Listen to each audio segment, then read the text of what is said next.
In this video, we're gonna talk about 5 more reasons why you should avoid moving to Orlando, Florida altogether. Now, I say 5 more because I actually have another video that covers 5 reasons why you should, again, avoid living in Orlando. These 5 other ones, I mean, might make the difference, might make or break it for you if you are considering moving here or somewhere else. With that said, let's go ahead and dive into reason number 1.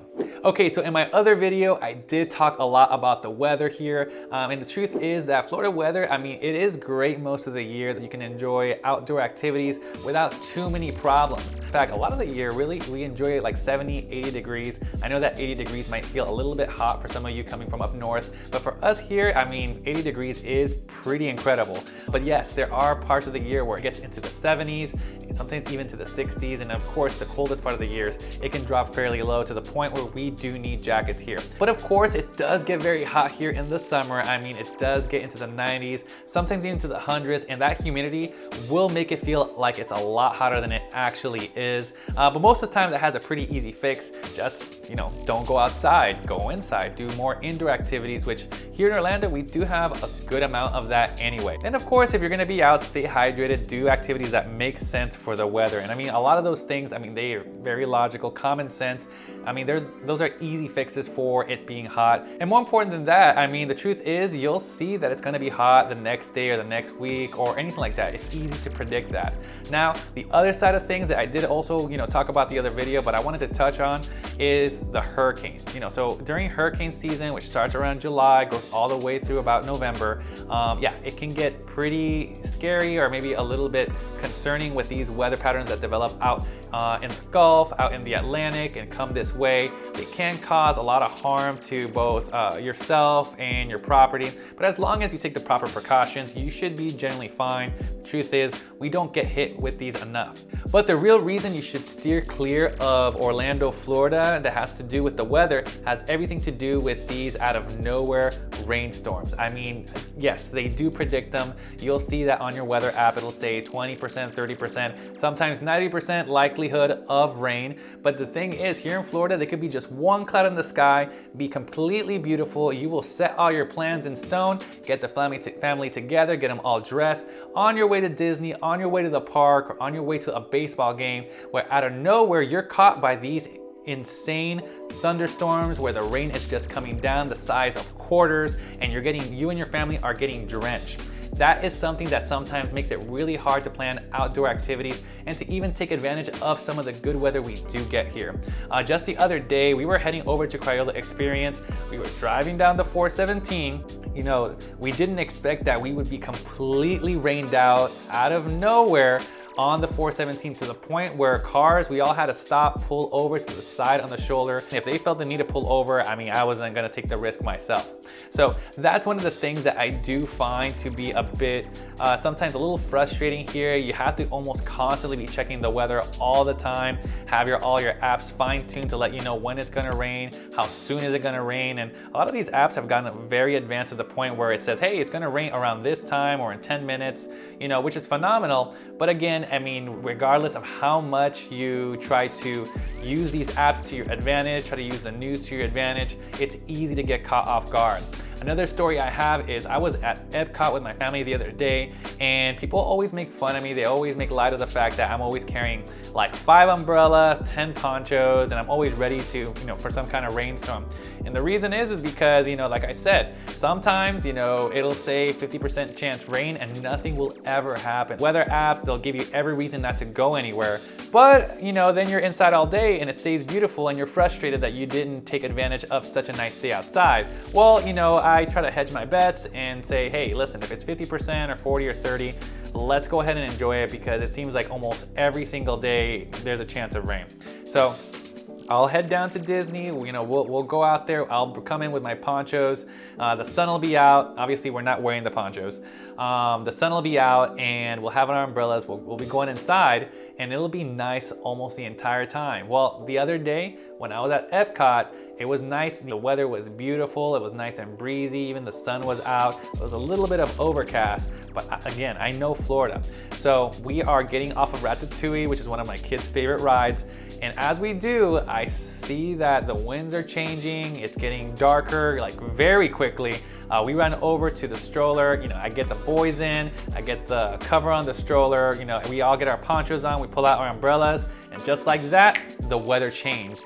And we are getting like this crazy rainstorm, people around us. I feel terrible for everyone. It's like Survivor. Everyone's every man for himself. Everyone's running everywhere, trying to get out of the rain. Kids are soaked. It's just kind of a sad scene to see everybody there. The truth is, it's not really their fault. I mean, the reality is that the weather here changes very quickly, especially when it comes to rain. So if you're coming down here, that is something to keep in mind, because you never know when Florida is just gonna start raining all over your parade. The next reason you should really rethink moving to Orlando is because everybody else is moving to Orlando. I mean, somewhere I saw it quoted that we get anywhere between 100 and 200 people moving to Orlando every day, and I'm telling you right now that we are feeling that pressure here in Orlando. Now, of course, odds are I probably won't change your mind with this, because if you have your hopes and dreams set on living in Mickey Mouse's backyard, then I totally get it. This is a reality. There is a strong draw to Orlando, and because of that, we're getting an influx and population growth here that, again, we're feeling it. One way that we're feeling it really comes down to traffic. I mean, the traffic has just gotten crazy. It seems like every year it gets worse and worse, out of control. And a lot of it has to do with the fact that, well, I'll tell you what, Florida drivers, I definitely would not claim to, that we're the best, or even I'm the best, or anything like that.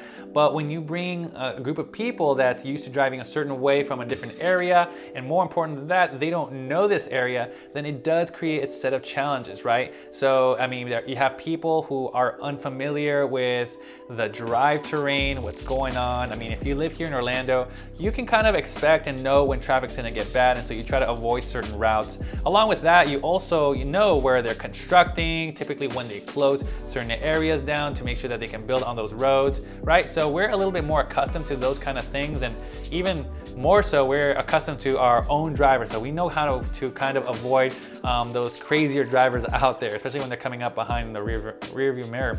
But unfortunately, people from out of state, they're not maybe familiar with that. They're not used to that. Along with that, since they're not familiar with all the exits on our roads, I mean, you'll see them sometimes cross 2 or 3 lanes, or suddenly stop on a shoulder out of nowhere where traffic's moving very quickly. Those are things that, I mean, are a reality of living here in Orlando. So we have traffic, and then of course you have people who are unfamiliar with our traffic patterns. But along with that, another place that we're feeling this population growth is in our public schools. I mean, I can't tell you, I mean, it was already pretty bad before with the growth happening in Orlando. A lot of our public schools had to resort to having these trailers, or basically kind of temporary classrooms being built out at the schools to make sure that they have enough seating for all their students, enough teachers for all their students. So that's a big challenge that we're seeing here. The schools are just getting jam-packed. There's a massive influx of students. We sometimes don't even have enough teachers for every classroom, or for that matter, we don't even have enough bus drivers to get these kids to the schools. And that's another thing that we sometimes see here, is kind of delays with the kids getting home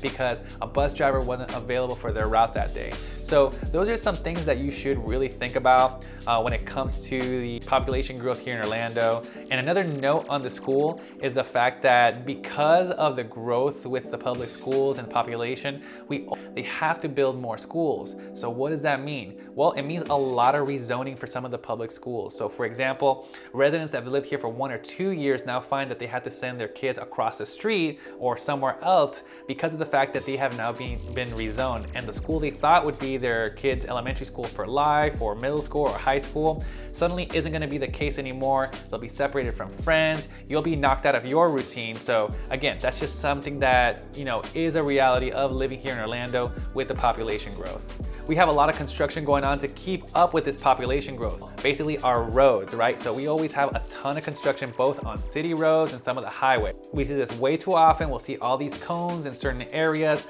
Sometimes certain parts of the street are blocked off. Sometimes certain exits are closed off. And that can get really frustrating, especially if you're new here and trying to establish your way to work, your traffic patterns. Getting used to exactly what it is to drive around here in Orlando can get, again, very difficult. And this is something that has been the case for many years, because again, Orlando just happens to be a very popular destination for people who are relocating to the area. So how does that impact you? Well, again, like I mentioned, the roads are constantly being built out on, they're constantly being expanded on, which kind of creates a little bit of two problems, right? So the whole goal is to reduce traffic, but they have to close some of the roads, so that creates more traffic. Along with that, you also have the reality that's because they have so much of this construction going on, you can easily, it can cause accidents. You can get nails in your tires, which I'll be the first one to say I have to replace a tire almost every year because of all the construction going on in the area. So again, Orlando is just simply trying to keep up with the growing population that we have here, and that does mean a lot of construction, a lot of growing pains, which leads me to my next point, the constant construction here in Orlando, right? So another reason you should really reconsider moving to Orlando is that you're essentially going to be living in a construction zone, at least in your area, and depending where you live in Orlando, for a few years. This is especially true if you're moving into a brand new community. So that's one of the biggest things that has kind of been a good and bad thing over the last few years, is the fact that there have been a ton of construction on new homes, new shopping centers, new areas, which really does make it look really nice here. But again, like I mentioned before, that does create a lot of difficulties for the people who live here. With all this construction going on, it means that there is going to be a lot of beautiful brand new communities that you can live in with all these great amenities surrounding shopping. I mean, it's going to look beautiful again because it's brand new. Of course, that's just for now. The truth is that a lot of these places are just unproven. I mean, they're brand new. They haven't had the chance to, over time, show off that they can maintain and keep their value and keep a lot of that beauty that you really love and enjoy at the beginning when it's all brand new. When we had our housing boom in the 2000s, I mean, there were a lot of communities that were built through all of Orlando. Some have done really well. They've been able to maintain the beauty and aesthetic of their community. They've kept it clean, they've kept things updated, but some communities haven't done so well. And that is the really big important thing when it comes to moving Orlando, is really being able to make sure that if you're building brand new and picking a certain community or an area, that you really do go somewhere that has the best chance of doing very well. And the only real way to do that is to talk to someone in the area that really understands and knows what's going on with all these communities and knows what's going on in the market. So, I mean, if you have questions and really are still considering after me trying to change your mind to move to Orlando, hey, give me a call, shoot me a text, send me an email. That way we can connect. I can truly learn what's important for you and your family and make sure that you get plugged into the right community, the right house that makes sense for what's important for you all. Now, along with the fact that they're building roads, schools, homes, commercial shopping areas, with all those things combined, another big challenge that we're gonna have living in this construction zone, I mean, nails and tires aside, will also be the fact that there are just a lot of eyesores. Orlando is a beautiful city. In fact, the nickname it has is the City Beautiful, and for good reason. A lot of the parts of Orlando really are beautiful to look at. But because of all the construction going on, there are also a ton of eyesores. But at least for now, during the recording of this video, I mean, again, it's just one of those things that could easily be an eyesore and maybe make you feel like you didn't buy into such a great area. Now, of course, I can't get too far without mentioning this next major drawback of moving to Orlando, Florida, which is housing costs. Over the last few years, with all the demand that has been here in Orlando for homes and the limited supply that we've had has made it so that, I mean, the prices have just gone up so much. I remember back in 2020, you could easily get a 3-bed, 2-bath, something simple, a starter home for around $300,000 to $350,000 in a decent area, not too far off from things like UCF or the airport. But nowadays, getting something like that will cost you almost $400,000, easily $500,000. And it might not even be in that great of condition. So that's been one of the bigger things going on around here, is the fact that prices have just gone up so much. So the reason for many people moving down here before really was the fact that, hey, you could buy a lot of home with a little money. But over time, over the last few years, that's been increasingly more difficult. Prices have kept going up and up and made it harder for people to really be able to walk away with a home that they can buy either fully cash or be able to stretch those dollars further and buy something either nicer or bigger for their family. So if you're planning on moving down here because you thought it was going to be really inexpensive to buy a home, I mean, again, you can easily go online and see the prices for homes right now. I mean, I would give you some numbers, but I don't know when you'll be watching this or how much things have changed by the time you do get to watch this. but the reality is that the prices have gone up. Many people, Orlando natives, feel like they've been priced out of their own city. And that's kind of the general feeling that seems to be here in Orlando when it comes to buying a home. Now, of course, if you can easily, comfortably afford $500,000 to $1 million, probably won't be too much of a challenge for you. But if you're looking for something less expensive, the truth is you probably have to extend your view to a little bit outside Orlando to be able to get something that really is still worth your money, but also you can afford. Now, it leads me to my next point, which really has to do with the overall cost of living. Sure, I covered housing because I felt like that needed its own spot, but this last reason, when it comes to cost of living, I mean, it's just gotten pretty challenging here in Orlando. One place I see this, and I think many of you out there, especially if you live here in Orlando already, would agree that things like groceries, I mean, but one constant complaint that I keep hearing from friends, family, clients, everyone who is currently living here in Orlando is that they feel, right? It doesn't necessarily, there's no real number attached to this that I've heard constantly, but they feel like prices for groceries, gas, things like that, they've gone up significantly enough that they find themselves cutting back on other things that they love doing to make sure that at the end of the day, they can still put food on the table. Even going out to restaurants now is expensive. I mean, something as simple as getting fast food can run you up $30 or $40, which I don't know about you, but I remember at least back, 10, 15 years ago when I was, in college, I remember that, hey, I could easily get, a pretty decent meal for a couple of bucks. Nowadays, you're spending, again, $30, $40 just to feed your family at a fast food restaurant.